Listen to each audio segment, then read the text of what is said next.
falls back into the earth in a form of, it is in the process of precipitation in a form of rain. And then it will go back again. Balik na po na siya dito sa ground, then the cycle begins. Look at here. Awan na niya.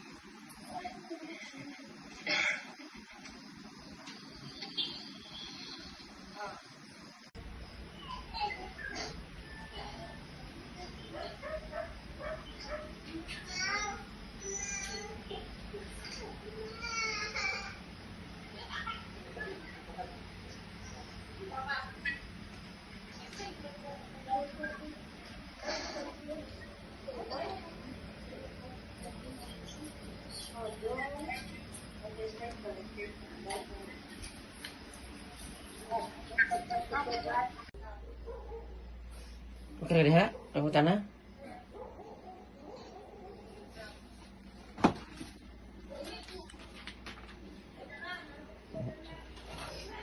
Kaya hagaman.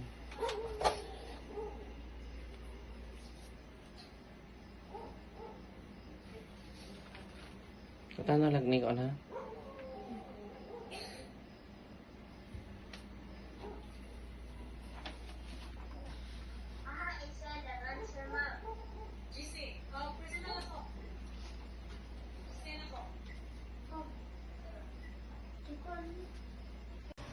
So weather chart.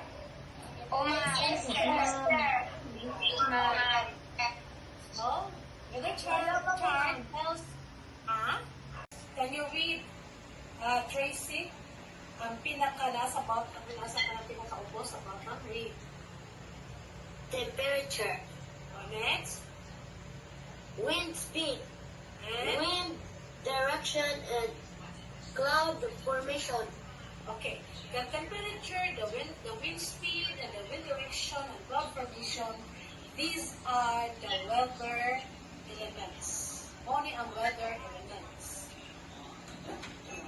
To know the weather, we use the gamito na to ang weather instrument.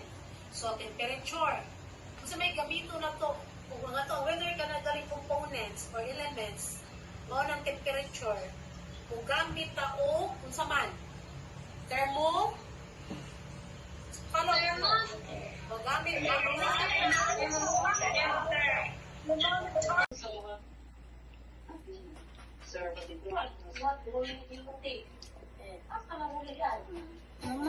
Barok ka na napita, imo to. Napita ka napita, nagbarok ko niya. Continue, Franny. Impact of winds may cause wings and branches of small trees to be broken. Some banana plants may be tilted or put down, and some houses of very light materials like nipa and coconut.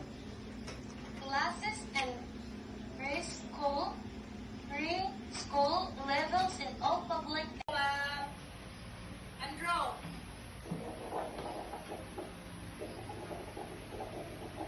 Surrounding air.